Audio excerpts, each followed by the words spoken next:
শোনে না, স্ত্রী চলে গেছে কবিরাজের কাছে, গিয়ে বলছে আমার স্বামী আমার কথা শোনে না, তাবিজ করবো, তাবিজ দেন। স্বামী ঘুমায়, বালিশের নিচে দেখে তাবিজ। আছেন এরকম উপরি গেলা?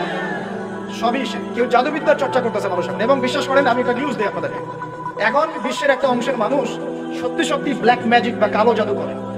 ব্ল্যাক ম্যাজিক বা কালো জাদুর চর্চা হচ্ছে, আবার নতুন করে বিশ্বে কালো জাদুর চর্চা হচ্ছে। এবং এর সাথে কিন্তু জিউসরা সম্পৃক্ত আছে। কারা সম্পৃক্ত? ওই যে যারা প্যালেস্টাইন কেড়ে নিয়েছে ওরাও সম্পৃক্ত আছে। তো খেয়াল রাখতে হবে এগুলো থেকে বাঁচার জন্য কি করতে? বাঁচার জন্য প্রতিদিন 5 ওয়াক্ত নামাজ, পবিত্র অবস্থায় থাকার চেষ্টা করা, সকাল সন্ধ্যার মাসনুন দোয়া কালামগুলো করবেন হিজবুল মুসলিম বই থেকে। আর এই যে আপনার কোরআন তেলাওয়াত, ডেইলি একটু করে কোরআন তেলাওয়াত করলে ইনশাআল্লাহ এই ধরনের চোখ লাগা, বদনজর, জাদুটোনা সবকিছু পরাজিত হয়ে যাবে ইনশাআল্লাহ। বহু মানুষ জিনের উপাসনা শুরু করেছে। হ্যাঁ, জিন দাবি করছে, জিনকে দিয়ে কাজ করাচ্ছে। এগুলো তো সায়েন্স বিশ্বাস করে না, করে? জিন জাতির অস্তিত্ব আছে কি নাই? ওমা খালাকতুল জিন্না ওয়াল ইনসা, আল্লাহ পাক বলেন ওমা খালাকতুল জিন্না ওয়াল ইনসা, আমি জিন আর মানুষকে সৃষ্টি করেছি কি জন্য? ইল্লা লিয়াবুদুন, আমার ইবাদত করার জন্য। আমাদের সবার সাথে একটা করে শয়তান জিন আছে, আছে না নাই? আছে। বাথরুমে যান না, বাথরুম যাওয়ার সময় কি দোয়া পড়েন? আল্লাহুম্মা ইন্নী আউযু বিকা মিনাল খুবসি ওয়াল খুবসি ওয়াল খাবাইস, মানে কি? খুবসি ওয়াল খাবাইস মানে কি? দুষ্ট নোংরা জিন শয়তান। তো সুলাইমান আলাইহিস সালামের যুগ থেকে জাদুবিদ্যার চর্চা চলে আসছে, এবং আমাদের নবী মুহাম্মদ সাল্লাল্লাহু আলাইহি ওয়াসাল্লামকেও কিন্তু জাদু করা হয়েছে, জানেন না? আমাদের নবী সাল্লাল্লাহু আলাইহি ওয়াসাল্লামের মাথার চুল মোবারককে নিয়ে জাদু করেছিল এক ইহুদি মহিলা, ঠিক আছে? এই জাদুর অস্তিত্ব ছিল একটা কূপের নিচে। আলী রাদিয়াল্লাহু আনহু গিয়ে সেটাকে খুঁজে বের করেন, রাসূল সাল্লাল্লাহু আলাইহি ওয়াসাল্লামের সামনে ধ্বংস করে দেওয়া হয়। এরপরে এই সময় নাজিল হয় কুল আউযু বিরাব্বিল ফালাক মিন শাররি মা খালাক ওয়া মিন শাররি গাসিকিন ইযা ওয়াকাব ওয়া মিন শাররি নাফাসাতি ফিল উকাদ। এটা হচ্ছে জাদুর আয়াত। ওয়া মিন শাররি নাফাসাতি ফিল উকাদ ওয়া মিন শাররি হাসিদিন ইযা হাসাদ। এবার নাজিল হয় কুল আউযু বিরাব্বিন নাস মালিকিন নাস ইলাহিন নাস মিন শাররিল ওয়াসওয়াসিল খান্নাস আল্লাযী ইউওয়াসওয়িসু ফি সুদুরিন নাস মিনাল জিন্নাতি ওয়ান নাস। এই সূরা দুটো নাজিল হয় এই ঘটনার প্রেক্ষিতেই। আমরা তো শানে নজুল অনেকে জানি না। এইগুলো এখন শিরকি আকীদা আমাদের সমাজে চলছে। আবার একটা কি, কথার মধ্যে শিরক চলছে। কথা আমরা বলছি আমরাই সমস্ত ক্ষমতার অধিকারী, বলছি কিনা? এরকম কথা শোনা যায় না? আর তাবারাকাল্লাযী বিয়াদিহিল মুলক মানে কি? বরকতময় সেই সত্তা যার হাতে সমস্ত ক্ষমতা, রাজত্ব। তাবারাকাল্লাযী বিয়াদিহিল মুলক, তিনি বরকতময় সত্তা যার হাতে সমস্ত ক্ষমতা। আমরা বলি লা হাওলা ওয়ালা কুওয়াতা ইল্লা বিল্লাহ, কোনো শক্তি সামর্থ্য নাই কে ছাড়া? আল্লাহ ছাড়া। আর আমরা এদিকে বলছি সমস্ত ক্ষমতা আমাদের হাতে। এটা কি শিরক হচ্ছে না? শিরক হচ্ছে। আমরা বলি, অনেক সময় বলে ফেলি, ভাই কেমন আছেন? হ্যাঁ ভাই, আপনার দোয়া ভালো আছে। আপনি কি আমার দোয়া ভালো আছে? আপনাকে বলতে হবে যে আলহামদুলিল্লাহ, আল্লাহর ইচ্ছায় অতঃপর আপনার দোয়ায় ভালো আছে। কথা খুব সাবধান। আলহামদুলিল্লাহ আল্লাহর ইচ্ছায় এবং অতঃপর আপনার দোয়ায় ভালো আছে। অতঃপর বলতে হবে, অতঃপর এবং না, অতঃপর। বলছে মা কেমন আছে? ভালো আছে, ডাক্তার ভালো ছিল, না হলে মাকে বাঁচানো যেত না, ব্যাস ঠিক হয়ে গেল। বলছে নৌকাটা ডুবে যাচ্ছিল, মাঝি ভালো ছিল, না হলে নৌকা ডুবে যাবে। ড্রাইভারটা ভালো ছিল, না হলে রাস্তা নির্ঘাত অ্যাক্সিডেন্ট হয়েছে। এইটা কথা আমরা চলতে ফিরতে শিরক করতেছি। এই যে মেয়ে ছেলেটা বলবে তোমাকে ছাড়া বাঁচবো না, যদি একটা মেয়ের জন্য জীবন দিয়ে দেন তাহলে আল্লাহর জমিনে আপনি আল্লাহর জন্য কি করবেন? এই যে অনেক গানও আছে, দেখবেন অনেক গানের লিরিক্স করে, ম্যাক্সিমাম গানের লিরিক্সের মধ্যে দেখবেন শিরকি কথা আছে। খেয়াল করে দেখবেন ম্যাক্সিমাম গানের লিরিক্সের মধ্যে শিরকি কথা আছে। আপনারা একটু খেয়াল করে দেখবেন অনেক গানের লিরিক্স আছে, এগুলো কিন্তু শিরকি কথা, আল্লাহর সাথে দ্রোহিতা হচ্ছে কিনা? তো এই কথায় তিনটা ক্ষেত্র বললাম, কথায়, কাজে এবং চিন্তায়। এই তিনটা ক্ষেত্রে মুসলিম সমাজের মধ্যে আমরা শিরক বিরাজ করছে। এটা আমাদের উম্মতের সবচেয়ে বড় সমস্যা। আল্লাহ পাক আমাদের সবাইকে শিরক মুক্ত আমল করার তৌফিক এনায়েত করুন, সকলে বলে আমি। তাহলে কি করতে হবে? আমি কয়েকটা বই পড়ার পরামর্শ দিচ্ছি। কিতাবুত তাওহীদ একটা বই আছে, শিরক সম্পর্কে অনেক বিস্তারিত আলোচনা করা আছে, এটা পড়তে পারেন। তারপরে কোরআন সুন্নাহর আলোকে ইসলামী আকীদা একটা বই আছে, এটা পড়তে পারেন। আকীদা তাহাবিয়াটা পড়তে পারেন। আর শিরক সম্পর্কে আর অনেক বইপত্র বাজারে বের হচ্ছে, শিরক কি ও কেন ইত্যাদি টাইপের। এগুলো পড়লে আপনি শিরকের ধারণা পাবেন ইনশাআল্লাহ। আল্লাহ পাক আমাদের সবাইকে শিরক মুক্ত আমল করার তৌফিক এনায়েত করুন, সকলেই বলি আমিন। আর একটা কথা বলি শিরক সম্পর্কে, সেটা হলো আধুনিক সময়ে কিন্তু নতুন একটা শিরক চালু হয়েছে, এটা শুনে রাখেন। সেটা কি? আল্লাহর যত হালাল আছে এগুলোকে মানুষ হারাম করছে দিন দিন, আর আল্লাহ পাকের হারামগুলোকে হালাল করছে দিন দিন। এটা কিন্তু একটা শিরক, এটাও কিন্তু শিরক, জানেন? ইত্তাখাযু আহবারহুম ওয়া রুহবানাহুম আরবাবা মিন দুনিল্লাহ, তারা ধর্ম নেতা এবং সমাজ নেতাদেরকে রবের আসনে বসিয়েছিল। এখন আলী ইবনে হাতেম তিনি বলছেন রাদিয়াল্লাহু আনহু যে আমরা তো আমাদের ধর্ম নেতা বা সামাজিক নেতাদের তো পূজা করি না। তখন নবী সাল্লাল্লাহু আলাইহি ওয়াসাল্লাম বলছেন তারা কি আল্লাহর হালালকে হারাম করে দেয় না? তোমরা কি তা মেনে নাও না? আবার তারা কি আল্লাহর হারামকে হালাল করে ফেলে না? তোমরা কি তা মেনে নাও না? তখন তিনি বলছেন বেলা ইয়া রাসূলুল্লাহ, এটা তো আমরা করি। তখন নবী সাল্লাল্লাহু আলাইহি ওয়াসাল্লাম বলছেন তিলকা ইবাদাতু, এটাই তো ওদের ইবাদত করা। কেউ যদি আল্লাহর হালালকে হারাম করে আর আমরা তা মেনে নেই, আমরা ওদের ইবাদত করছি।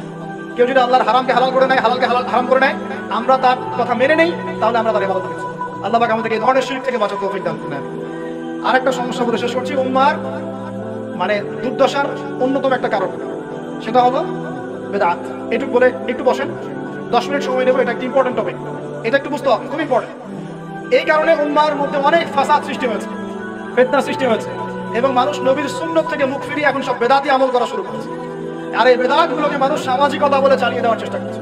খুব খেয়াল রাখেন, নবী সাল্লাল্লাহু আলাইহি ওয়াসাল্লামের সুন্নাহ মানে আল্লাহ পাক কোরআন নাযিল করেছেন, তার রাসূলের হাদিস আছে আমাদের সামনে। কোরআন এবং হাদিস, নবী যেভাবে আমল করেছেন আমরা সেভাবে আমল করি, এর নাম সুন্নাহ। সাহাবায়ে কেরাম রাদিয়াল্লাহু আনহুম যেভাবে করেছেন আমরা সেটা করি, এর নাম সুন্নাহ।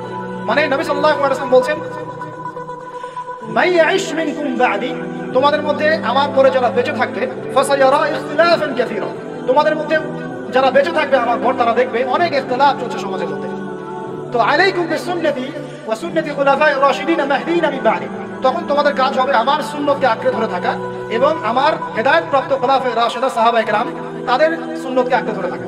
এই সুন্নতের বাইরে যে কোনো কাজ, যে কোনো আকীদা, যে কোনো মতবাদ, এগুলো সবই বেদাত বলে গণ্য হবে। আল্লাহ পাক আমাদেরকে বোঝার তৌফিক দান। যেমন তাওহীদে থাকতে হবে, শিরক করা যাবে না, ঠিক তেমনি সুন্নতে থাকতে হবে, বেদাত করা যাবে না। সুন্নত কেমন? নবী সাল্লাল্লাহু আলাইহি ওয়াসাল্লাম ঘুমিয়েছেন যেভাবে, সেইভাবে ঘুমাবো, সুন্নত।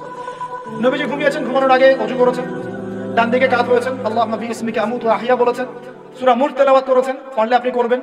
আয়াতুল কুরসি পড়েছেন, সূরা বাকারার শেষের 3টা আয়াত করেছেন, 33 বার সুবহানাল্লাহ, 33 বার আলহামদুলিল্লাহ, 34 বার আল্লাহু আকবার করেছেন, ঘুমিয়ে গেছেন। এখন যদি নবীর সুন্নাহ মতো ঘুমাই, এই ঘুমটাও নেকির কাজ হবে ইনশাআল্লাহ। এখন যদি ঘুমানোর নতুন কোনো তরিকা আমি বের করি, তাহলে নবীর সুন্নতের বাইরে বেদাত হয়ে যাবে। বেদাত শব্দের অর্থ হচ্ছে নতুন আবিষ্কার। একটু মনোযোগ দেন প্লিজ, একটু বসেন, এইটুকু শেষ করে দিচ্ছি। বেদাত শব্দের অর্থ হচ্ছে নতুন আবিষ্কার। সুন্নাহ মানে যেমন আদর্শ, রীতি, আল্লাহ পাকেরও সুন্নত আছে, নবী সাল্লাল্লাহু আলাইহি ওয়াসাল্লামের সুন্নত আছে, আমরা তার সুন্নত মেনে জীবন করবো ইনশাআল্লাহ, আল্লাহ পাক তৌফিক দান করুন। ঠিক তাওহীদের বিপরীত যেমন শিরক থাকে, সুন্নতের বিপরীত থাকে কি? বেদাত, মানে নতুন আবিষ্কার। এটাকে দুই ভাগে ভাগ করা যায়, খেয়াল করি একটু আমার দিকে। কয় ভাগে ভাগ করা যায়? দুই ভাগ। একটা হচ্ছে দুনিয়াবি ক্ষেত্রে নতুন আবিষ্কার, একটা দিনের ক্ষেত্রে নতুন আবিষ্কার। দুনিয়াবি ক্ষেত্রে মানে কি? এই যে মোবাইল ফোন আপনার হাতে আছে, এই মোবাইল ফোন কি রাসূলের যুগে ছিল? সাহাবীদের যুগে ছিল? এই যে লাইটিং করেছি, নবীর যুগে এরকম লাইট ছিল? মাইকে কথা বলছি, নবীর যুগে মাইক ছিল? এরোপ্লেন, আমরা এয়ারক্রাফটে সফর করছি, নবীর যুগে এয়ারক্রাফট ছিল? খেয়াল করে দেখেন, আমরা যখন বাহনে উঠছি, আমরা বাহনে উঠে দোয়া করছি, আল্লাহু আকবার, আল্লাহু আকবার, আল্লাহু আকবার, সুবহানাল্লাযী সাখখারা লানা হাযা ওয়া মা কুন্না লাহু মুকরিনিন ওয়া ইন্না ইলা রাব্বিনা লামুনকালিবুন। এই দোয়া বদলে গেছে না যায় নাই? দোয়াটা কি বদলেছে? এই দোয়াটা নবী সাল্লাল্লাহু আলাইহি ওয়াসাল্লাম গাধার পিঠে উঠে পড়েছেন, ঘোড়ার পিঠে উঠে পড়েছেন, ওই সময়কার সমসাময়িক বাহনের পিঠে উঠে পড়েছেন। আমরা এ যুগের সমসাময়িক বাহনের পিঠে উঠে একই দোয়া পড়ছি। দোয়া কি চেঞ্জ হয়েছে না বাহন চেঞ্জ হয়েছে? এই যে বাহন যে পরিবর্তন হয়েছে, এটা টেকনোলজি না, প্রযুক্তি, টেকনোলজি। এটা হচ্ছে দুনিয়ার ক্ষেত্রে বেদাত, যেটা সম্পূর্ণ জায়েজ। কথা বুঝতে পারছেন? এটা সম্পূর্ণ জায়েজ যতক্ষণ পর্যন্ত না স্পষ্ট কোনো দলিল পাওয়া যাচ্ছে এটার এগেইনস্টে, যেটা হারাম। স্পষ্ট দলিল না পাওয়া যাওয়া পর্যন্ত এটাকে আপনি বৈধ রাখতে পারেন, এটা একটা। আরেকটা বেদাত হলো দ্বীনের ক্ষেত্রে বেদাত। দ্বীনের ক্ষেত্রে কেমন? নবী সাল্লাল্লাহু আলাইহি ওয়াসাল্লাম বলছেন, মান আহদাথা ফি আমরিনা হাদা, সহিহ মুসলিম হাদিস নাম্বার 1718। নবীজি বলছেন, মান আহদাথা ফি আমরিনা হাদা মা লাইসা মিনহু ফাহুয়া রাদ। কোন ব্যক্তি যদি এই দ্বীন ইসলামের মধ্যে এমন কোন আমল চালু করে যে আমলের সমর্থনে আমাদের পক্ষ থেকে কোনো প্রমাণ নাই, সেটা ইরাদ বা প্রত্যাখ্যাত, সেটা বাতিল। নবী সাল্লাল্লাহু আলাইহি ওয়াসাল্লাম বলেছেন, মান আহদাথা ফি আমরিনা হাদা মা লাইসা মিনহু ফাহুয়া রাদ, মান আমিলা আমালান লাইসা আলাইহি আমরুনা ফাহুয়া রাদ। আমার সাথে বলেন দেখি, বেদাত শব্দের অর্থ কি? নতুন আবিষ্কার। কয় প্রকার হয়? কয় প্রকার হয়? একটা দুনিয়াবি ক্ষেত্রে, যেমন বললাম যে এই যে প্রযুক্তিগত বেদাত যেগুলো হয়েছে, এগুলো জায়েজ না জায়েজ? জায়েজ, যতক্ষণ পর্যন্ত না এগুলোর বিপরীতে কোনো দলিল স্পষ্ট পাওয়া যাচ্ছে ততক্ষণ পর্যন্ত জায়েজ। আর একটা দিনের ক্ষেত্রে, দিনের ক্ষেত্রে যেটা, সেটা কি জায়েজ হবে না না জায়েজ হবে? দিনের ক্ষেত্রে যদি আমরা এমন কোনো আমল করি নেকির আশায়, সওয়াবের আশায়, যেটা রাসূল করেন নাই, সাহাবীরা করেন নাই, এবং তাবে তাবেঈন, ইমামগণ সবার থেকে প্রমাণিত না, এই কাজটা যদি সওয়াবের আশায় করতে যাই, যার পক্ষে কোনো দলিল পাওয়া যায় না, সেটাকেই বাতিল, প্রত্যাখ্যাত বেদাত বলা হয়। কথা বুঝতে পারছেন কিনা? উদাহরণ দিলে এবার ক্লিয়ার হবে। কয়েকটা ভাবে হতে পারে। যেমন এক নাম্বার ধরন কেমন? মনে করেন যে আপনি হালুয়া রুটি সেমাই খাবেন, খুব ভালো কথা। হালুয়া রুটি সেমাই খাওয়া কি জায়েজ না জায়েজ? এই খাবারটা হারাম না হারাম? হালাল। আপনি আজকে এখনো খেতে পারেন, আপনি সকালেও খেতে পারেন, আপনি দুপুরেও খেতে পারেন, যখন ইচ্ছা তখন খেতে পারেন। কিন্তু যদি আপনি কোনো দিবসকে কেন্দ্র করে এরকম একটা সংস্কৃতি চালু করেন যে আজকে 15ই শাবান আমরা সবাই এখন হালাল খাবো, এই যে একটা দিনকে কেন্দ্র করে আপনি একটা নতুন কাজ শুরু করলেন, এই কাজটাকে আমরা বেদাত বলে ফেলছি। মনে করেন আপনি দরুদ পড়বেন, খুব ভালো কথা, দরুদ ভালো জিনিস, দরুদ পড়লে নেকি হয়। কিন্তু দরুদ পড়লে নেকি হয়, রাসূলের জীবনী চর্চা করলে নেকি হয়, তাকে সালাম দিলে নেকি হয়, সব ঠিক আছে।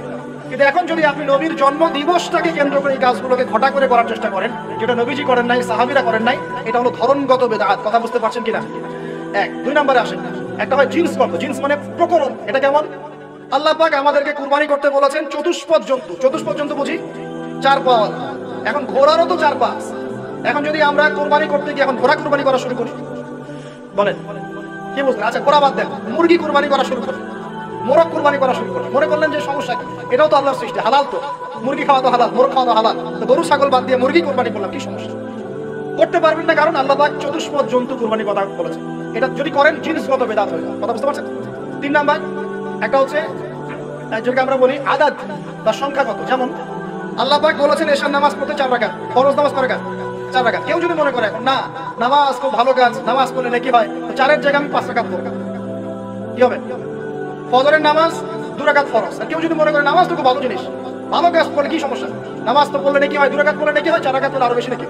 আর 4 রাকাত পড়া শুরু করলে কি হবে? গ্রহণযোগ্য না বাতিল? এটা হলো। তো এই যে কিছু মানুষ এখানে শিরক করছে, তারপর কিছু মানুষ কি বলছে যে গ্রহ নক্ষত্র চন্দ্র সূর্যের উপাসনা করা যায়, করছে না মানুষ? কিছু মানুষ কবর পূজা করছে কিনা, করছে কিনা? কিছু মানুষ মাজারের পূজা করছে কিনা? কিছু মানুষ মৃত ব্যক্তির কাছে নজর মানত করে কিনা? কিছু মানুষ মৃত ব্যক্তির কাছে যে কুরবানি জবাই করে কিনা? কিছু মানুষ যে জাদুবিদ্যার চর্চা করছে কিনা? তারপরে যে ভাগ্য গণনা করছে কিনা রাশিফল দেখে? কিছু মানুষ টিয়া পাখির মাধ্যমে ভাগ্য গণনা করছে কিনা? প্রত্যেকটা রন্ধ্র শিরক। প্রথম শিরক হচ্ছে আকীদা, বিশ্বাসের। আল্লাহ ছাড়া কেউ সন্তান দিতে পারে, বিশ্বাস করলে শিরক। আল্লাহ ছাড়া কেউ আমাকে পরকালে বাঁচাবে, বিশ্বাস করলে শিরক। আল্লাহ ছাড়া কেউ আমাকে ভালো করতে পারে, বিশ্বাস করলে শিরক। খারাপ করতে পারে, বিশ্বাস করলে শিরক। আল্লাহ ছাড়া কেউ উপকার অপকার করতে পারে, বিশ্বাস করলে শিরক। আল্লাহ থেকে সব হয়, এই কনসেপ্টের বাইরে গেলেই শিরক হয়ে যাবে। সবকিছু কার থেকে হয়? তো এই যে লা ইলাহা ইল্লাল্লাহ একটা আকীদার বিষয়, ওদের আকীদার মধ্যে শিরক ঢুকেছে। একটা শিরক ঢুকেছে আমলের মধ্যে, আশরিকু ফিল আমাল, আমলগুলোর মধ্যে। কিরকম? এই যে আল্লাহ বাদ দিয়ে অন্য কাউকে সিজদা করা, আল্লাহ বাদ দিয়ে অন্য কারোর জন্য নজর মানত করা, আল্লাহ বাদ দিয়ে অন্য কারোর জন্য এই যে আপনি কুরবানি করছেন, হ্যাঁ আল্লাহ ছাড়া অন্য কারোর কাছে দোয়া করছেন, সবই শিরক। এই যে আপনি হাতের মধ্যে একটা বালা পরে আছে, বালাটা খুলতে বললে খোলেন, কেন খোলেন না? আপনার ধারণা এটা খুলে ফেললে আপনার ক্ষতি হবে, রোগ আর ভালো হবে। এই যে আকীদা, শিরকি আকীদা, শিরকি আকীদা, টাটকা শিরকি আকীদা। যদি মনে করেন যে এটা খুললে, এই যে আংটি একটা পড়েছেন মনে করেন, এই নিয়াতে পড়ে থাকেন যে এই আংটি পরার পরে আমার রোগ ভালো হবে, টাটকা শিরকি। এমনি যদি পড়েন সৌন্দর্য বর্ধনের জন্য পড়েছি, কোনো সমস্যা, ইন্নামাল আমালু বিন্নিয়াত। কিন্তু যদি এই নিয়াতে পড়েন